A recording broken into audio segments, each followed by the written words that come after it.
Assalamualaikum warahmatullahi wabarakatuh. Selamat pagi ya adik-adik sekalian. Kita lanjutkan pembelajarannya. Kita masuk ke bagaimana kita memahami mengenai sudut-sudut atau hubungan antar sudut dari beberapa hubungan garis. Pak Jul ilustrasikan terlebih dahulu ya mengenai teorinya atau mengenai bahan yang akan kita bahas. Misalkan Pak Jul punya seperti ini. Punya dua buah garis sejajar. Nah, kemudian ada yang memotong seperti ini. Nah, di sini ada A, B, C, D, E, F, G, H. Nah, seperti ini. Kalau tadi yang sudah kalian pelajari itu kan masalah sudut pelurus. Jadi misalkan A dengan B itu dia saling berpelurus. Nah, sekarang permasalahannya ini adalah yang dinamakan sudut dalam, sudut luar, sudut sepihak, sudut berseberangan. Nah, kalau yang dalam itu bagian di sini itu dalam. Ini luar. Ini luar. Kalau misalkan sepihak dan berseberangan, jadi misalkan ini D dengan F itu berseberangan karena yang satu di atas, yang satu di bawah garis garis P, Q, X. D dengan F berseberangan karena D di bawah X, F di atas X. Tapi kalau D dengan G itu sudut sepihak karena sama-sama di bawah X. Seperti itu. Jadi nanti bacanya ya, misalkan sudut D dengan sudut F itu adalah D itu sudut luar sepihak dengan sudut luar berseberangan dengan F.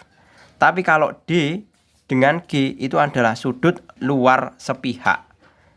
Kenapa sepihak? Karena dia sama-sama di bawah garis X. Seperti itu. Oke, gitu ya. Itu kalau yang luar. Kalau misalkan dalam juga sama saja.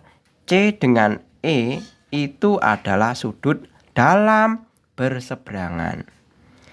B dengan H dalam berseberangan.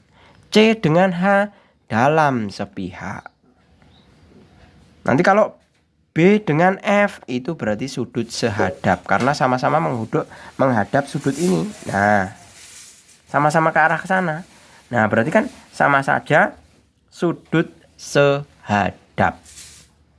Kemudian kalau B dengan D ini ke sana, ini ke sini. Berarti itu dikatakan sebagai sudut bertolak belakang. Sudut yang bertolak belakang itu besarnya sama. Seperti itu. Oke, gitu ya. Kita langsung masuk ke latihannya ya. Pada setiap gambar berikut tentukan sudut yang terletak dalam sepihak dengan sudut yang diarsir. Nah, sudut yang ini dia akan dalam sepihak dengan sudut jelas ini di sini. Yang sepihak siapa? Yang S, ya. Berarti A adalah sudut S. Kemudian B ini dalam sepihak jelas sudut Q. Ini bukan jawaban sebenarnya, hiburan ini. Seperti itu. Kita lanjut. Yang nomor 2. Nomor 2, diketahui dua garis A dan B dipotong oleh dua garis lainnya yaitu S dan T. Sudut 13 dan 15 dapat dipandang sebagai garis S dan T. Oke. Dipotong oleh garis B yang disebut sudut sepihak. Tentukan sepasang sudut berikut apakah dua sudut dalam, luar, atau berseberangan. 7 dengan 12. Ini 7, 12-nya ini. Ya. 7, 12-nya ini. 1 di kiri, 12-nya di kanan. Berarti dia berseberangan kan. Berarti kita bisa katakan sebagai sudut dalam berseberangan.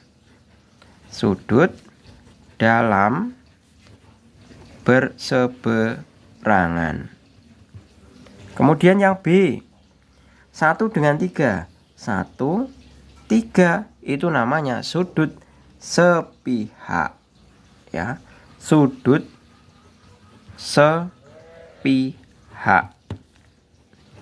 Kenapa tidak sehadap? Karena ini garisnya tidak sejajar. Kalau ini kan tadi asumsinya disyaratkan ini sejajar, antara P dengan Q itu sejajar. P dengan Q, P sejajar Q. Nah, maka B dengan F itu sejajar. Tapi kok kenapa 1 dengan 3 tidak sejajar? Karena garisnya kok tidak sejajar. Kenapa tidak sehadap? Karena dia S dan T tidak sejajar. Seperti itu alasannya. Gitu ya. Kemudian 3 dan 16. 3 ini 16 ini. Berarti dia luar berseberangan. Sudut luar berseberangan. Selesai. Kemudian kita masuk ke yang ketiga. Lihat kembali gambar pada soal nomor 2. Jika kita pandang sebagai dua garis S dan T dipotong oleh garis B, tuliskan semua pasangan sudut yang sehadap. Kita bisa lihat yang sehadap. Yang sehadap itu 9 dan 1. Sudut 9 dan sudut 1 sehadap. Mestinya ini sehadap ya. 9 dan 1. Kemudian sudut 10 dan 12. 10 dan 12. Sudut 10 dan sudut 12. Kemudian sudut misalkan 13 itu dengan sudut 15. Nah, ini sudut 13 dan sudut 15. Dan seterusnya, silakan kalian bisa mencari lagi. Pak Jul hanya akan mencontohkan 3 saja ya. Kemudian yang B, dalam berseberangan. Dalam berseberangan itu banyak sekali. Ya, dalam berseberangan. Contohnya dalam berseberangan itu adalah 14 dengan 11. 14, 11. 14 dengan sudut 11. Misalkan sudut 10 itu dengan sudut 15. Sebelahnya aja. Sudut 6. Sudut 6 itu dengan sudut 3. Sudut 2 itu dengan sudut 7. Itu yang dalam berseberangan. Kemudian yang C, luar berseberangan. Ini juga mudah ya. Luar berseberangan, yang luar kan ini. Jadi misalkan sudut 13 dengan 12. Sudut 13 dan 12. Kemudian misalkan satunya lagi sudut 9, sebelahnya saja 12 dengan sudut 16. Kemudian sudut yang atas 6 dengan 4. 5 maksud saya. Sudut 5 dengan sudut 4. Sudut 1 dengan sudut 8. Nah, itu luar berseberangan. Kemudian yang D, dalam sepihak. Dalam sepihak itu berarti contoh sudut 6 dengan sudut 7. Sudut 10 dengan sudut 11. Nah, itu dalam sepihak. Kemudian yang E, luar sepihak. Contohnya adalah 13 dengan 16. Kemudian sudut 1 dengan sudut 4. Nah, itu sepihak semua. Berikutnya, nomor yang keempat. Jika kita pandang dua garis AB dan CD dipotong oleh garis AD, tentukan sudut yang dalam berseberangan dengan sudut BAD. BAD. Yang dalam berseberangan BAD adalah jelas CDA. Dalam berseberangan, kan sudutnya ini. BAD sudutnya ini. Yang dalam berseberangan siapa? Kan ini. Berarti sudut ini adalah CDA. Sudut CDA. Kemudian yang B, jika kita pandang dua garis AC dan BD dipotong oleh garis AD, ya. Tentukan sudut yang dalam sepihak dengan CAD. C CAD. Berarti kan sudutnya ini. Maka mestinya yang dalam sepihak adalah CDA.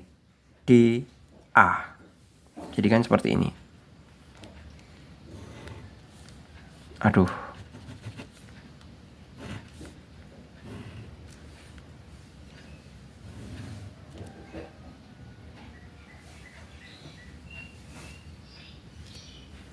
CAD B. Ini Pak Jul panjangkan aja. Nah, seperti ini. Nah, CAD itu kan sini. Yang dalam sepihak kan otomatis ini. Nah, berarti sama saja CDA. Sudut ya CDA lagi ya, CDA. Kemudian yang C. Jika kita pandang dua garis AB dan CD, AB dan CD dipandang AB dan CD dipotong oleh garis AC ini, berarti maka yang dalam sepihak dengan BAC adalah BAC. Nah, berarti BAC itu kan ini.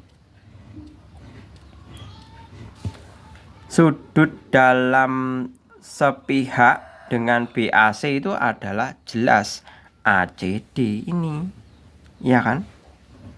Sudut ACD. Kemudian yang D, jika kita pandang dua garis AC dan BD, AC dan BD dipotong garis AD ini, tentukan sudut dalam berseberangan dengan BDA.